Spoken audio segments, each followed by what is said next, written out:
Vivek Kumar Mishra, advocate. ये मनीष पटेल का जो मामला है, बड़ा विवाद चल रहा है इस मामले को लेकर के, क्या पूरा मामला है और अब क्या चल रहा है इसमें? ये एक्चुअली में ये वैलेंटाइन डे के 14 फरवरी के पूर्व में, कुछ दिन पूर्व, इसने एक मीडिया में वीडियो बना के अपलोड किया था ब्राह्मण लड़कियों को पटाने के बाद। जब हम लोगों ने और हमारे ब्राह्मण समुदाय के कई संगठन इस टाइटल को देखे तो उनमें अभद्रता महसूस हुई और एक उस वीडियो के माध्यम से गलत मैसेज समाज में जाता प्रतीत हुआ। तो हम लोगों को ऐसा लगा कि हमें यहाँ पर रोकना चाहिए और एक अच्छे समाज की रचना करनी चाहिए। हमारा उद्देश्य किसी वर्ग विशेष को आहत करना नहीं था, हमारा उद्देश्य किसी जातिगत व्यक्ति से को टारगेट करके और शिकायत करना नहीं था, हमारा उद्देश्य किसी कलाकार को ईर्ष्या से प्रताड़ित करने का नहीं था। मेरा उद्देश्य सिर्फ इतना था कि हमारे समाज में जो भी सभ्यता है, कल्चर है, वो विद्यमान है और रहे लाइफ टाइम तक, उस पर किसी तरह का कोई भी दुष्प्रभाव न हो। इसके लिए हम लोगों ने मनीष पटेल के उक्त वीडियो से आहत होकर थाना सिविल लाइन में शिकायत दर्ज कराई थी और उसके बाद मामला पंजीबद्ध हुआ और काफी फरारी के बाद मनीष पटेल अपना बचाव करते हुए यहाँ वहाँ गया और जब अंत में उसको कोई विकल्प नहीं बचा, अग्रिम जमानत की याचिका माननीय न्यायालय, उच्च न्यायालय में लगाया, लेकिन उसको निराशा ही हाथ लगी, उसकी जमानत स्वीकार नहीं हुई, अग्रिम जमानत। तब उसने न्यायालय में ऐसा कहा जा रहा है कि सरेंडर किया, पर सरेंडर नहीं किया। उसको जो है तो वो गुपचुप तरीके से सलाह लेने आ रहा था कि हम अपने आप को कैसे बचाएं। इसी बीच पुलिस को जानकारी हुई और पुलिस ने उसको उठा लिया, ऐसा मेरे जानकारी में आया है। गिरफ्तारी के समय एग्जैक्ट स्थिति क्या है वो तो मैं नहीं बता सकता, पर ये है कि पुलिस ने उसको गिरफ्तार किया है और न्यायालय में पेश किया, जहां से उसको जो है तो उसका गंभीर प्रकृति का अपराध था, तो न्यायालय ने उसको उचित कार्रवाई करते हुए जेल भेज दिया। उसकी गिरफ्तारी के बाद सामाजिक संगठन के लोग एसपी कार्यालय पहुंचे थे और जातिगत भेदभाव का आरोप लगाया था। एक्चुअली में क्या होता है कि जब कोई भी अपराध होता है और अपराधी जो है तो अपने बचाने के लिए कई तरह के मनगढ़ंत बहाने बनाता है। मनीष पटेल का आपराधिक इतिहास है। 2016 से उसके विरुद्ध विश्वविद्यालय थाने में 3 लूट और राहजनी के मामले दर्ज थे, एक बिछिया थाने में दर्ज था, एक सिविल लाइन में थाने में पूर्व से दर्ज था, और ये जो हम लोगों के द्वारा ब्राह्मण संगठन के द्वारा अपराध पंजीबद्ध कराया गया था इस मामले को लेके, इस तरह से वो आदतन अपराधी था। कई मामलों में ऐसा ऐसा मैंने पुलिस का कहना है कि वो आदतन अपराधी है। जो रिकॉर्ड उसका क्रिमिनल रिकॉर्ड आया है, जो क्रिमिनल रिकॉर्ड डायरी में संलग्न है, उसके अकॉर्डिंग हम भी ऐसा मानते हैं। उसके कई मामले हैं, तो प्रथम दृष्टया किसी व्यक्ति के ऊपर झूठा आरोप यूं ही नहीं लगता, तो वो अपराधी था, ऐसा लोगों का कहना है, पुलिस का कहना है, पुलिस का रिकॉर्ड का कहना है। तो इसी हिसाब से जो है तो उसके ऊपर कार्रवाई हुई और पर्टिकुलर ये एक एक करके सारी स्थितियां स्पष्ट हो रही हैं। मामला यहाँ आता है कि क्या ये जो भी किया गया ये जाति को टारगेट करके किया गया, ऐसा सरासर गलत है।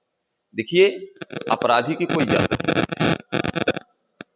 ब्राह्मण समुदाय के लोग भी अपराधी हैं जिनके खिलाफ कई मामले चल रहे हैं, और समाज की जो भी पृथक पृथक जातियां हैं, सबके जो अपराधी हैं उनके विरुद्ध मामला पंजीबद्ध है। अभी हमारे संज्ञान में ये बात आई है कि एक व्हाट्सएप ग्रुप चलाया गया है आंदोलन मनीष पटेल के लिए।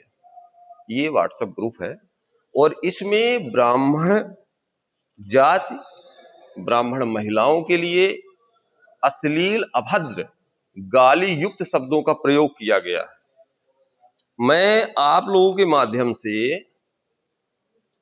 अपने समूह या सारे मानव समाज से अपील करना चाहूंगा कि ये मामला जो है पर्टिकुलर एक व्यक्ति का है, किसी जाति का नहीं है। एक व्यक्ति के द्वारा अपने कोई भी अपराध की जो अवधारणा होती है, न्यायालय उसके हिसाब से दंडित करती है। किसी भी व्यक्ति के जो मैसेज होता है किसी भी क्रियाकलाप का, वो समाज में पॉजिटिव जाता है कि निगेटिव जाता है। अगर किसी अश्लीलता फूहड़ को समाज में वीडियो के माध्यम से, नाटक के माध्यम से, लेख के माध्यम से अगर हम परोसते हैं, तो हमारा समाज उससे दूषित होता है, गंदा होता है। और हर प्रबुद्ध व्यक्ति का ये दायित्व है कि वो तो समाज को गंदा ना करे, और जो गंदा कर रहा है उसे गंदगी करने से रोके।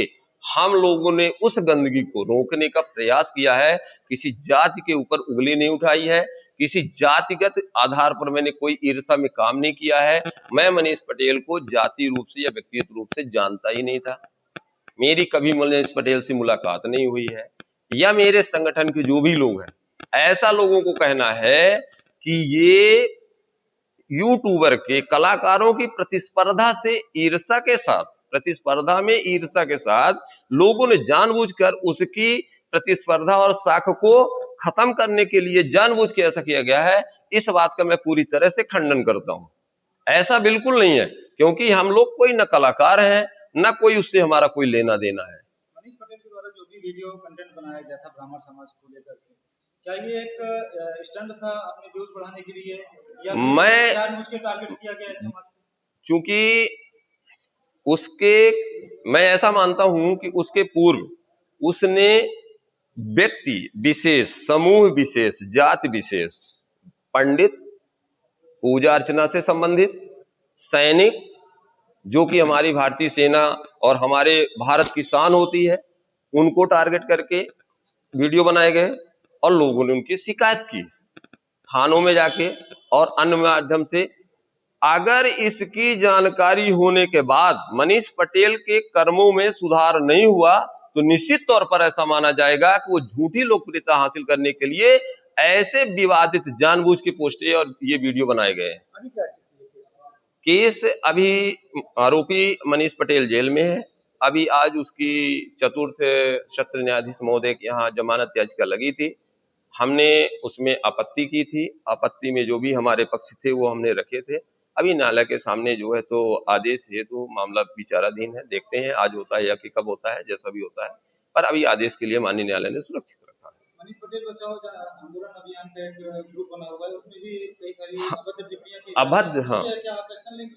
देखिए अभी हमने अभी जस्ट जो है 10 मिनट पहले सारे कंटेंट सिविल लाइन थाने में जाके थाना प्रभारी को दिखाए हैं।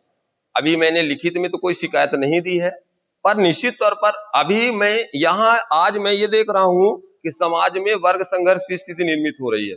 क्योंकि हम समाज के जागरूक लोग हैं, हम ये नहीं चाहते हैं कि हमारे समाज में वर्ग संघर्ष की स्थिति निर्मित हो। हम इस मामले को व्यक्तिगत करना चाहते हैं, न कि सामाजिक के जातीय रूप में ले जाना चाहते हैं। मैं चाहता हूं कि व्यक्तिगत रूप में ये मामला एक व्यक्ति तक सीमित रहे। हम लोग किसी भी अन्य व्यक्ति को, अन्य जाति को, अन्य समाज के लोगों को किसी भी तरीके से टारगेट नहीं करना चाहते। हम तो सिर्फ ये चाहते हैं कि ये मामला अगर जैसे अन्य अपराध है, अन्य अपराधों में एक व्यक्ति मात्र चिन्हित होता है, एक व्यक्ति के विरुद्ध कार्रवाई होती है, जस्ट लाइक उसी तरह इस अपराध को भी देखा जाए। और मैं समाज के सारे लोगों से अपील करना चाहूंगा कि समाज के विरुद्ध किसी तरह का कोई कंटेंट्स ना करें, कोई अभद्रता ना फैलाएं। हमारा देश जो है तो सभ्यता का प्रतीक माना जाता पूरे विश्व में, और उस सभ्यता को कायम रखने की जिम्मेदारी प्रत्येक व्यक्ति की है। इसलिए इस वर्ग संघर्ष की स्थिति निर्मित ना करें, किसी तरह का समाज में विद्रोह पैदा ना करें, ऐसे कोई भी अपलेख, अपवचन, वीडियो ना बनाएं, ना लिखें, जिससे कि समाज में वर्ग संघर्ष की स्थिति निर्मित हो।